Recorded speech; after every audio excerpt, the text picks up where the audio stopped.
تحریک انصاف کو جو مخصوص نشستیں ہیں، اگر اس پر الیکشن کمیشن نے کہا ہے کہ عمل درآمد ہوگا، یہ فیصلہ ہو جاتا ہے، تو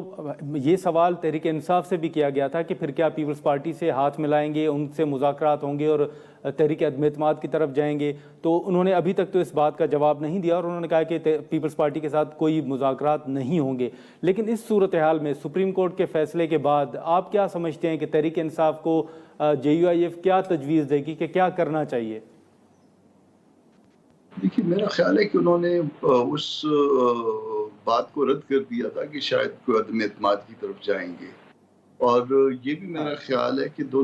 پارٹیاں جو ہے نئے الیکشن کا مطالبہ کر رہی ہیں۔ اگر آپ اس مطالبے کے اس پہ دیکھیں، دونوں نئے الیکشن کے مطالبے کو دیکھیں، تو پھر آپ کو مولانا کی بات خود بخود سمجھ آ جاتی ہے۔ جب آپ نئے الیکشن کا مطالبہ کرتے ہیں تو پھر نئے الیکشن کا مطالبہ تو اسی وقت لگتا ہے نا جب کوئی آپ کی اسمبلی ہے تو وہ آپ اس اسمبلی میں نہ رہیں یا کوئی ریزائن کر دیں، تو مولانا کی بات کی سمجھ میں آتی ہے۔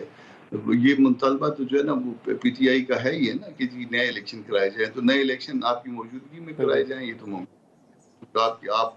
خالی کریں گے جگہ۔ تو آپ کیا سمجھتے ہیں کہ مولانا صاحب کی بھی یہی رائے ہے کہ نئے انتخابات ہوں یا موجودہ حکومت کو تحریک عدم اعتماد کے ذریعے ہٹایا جائے؟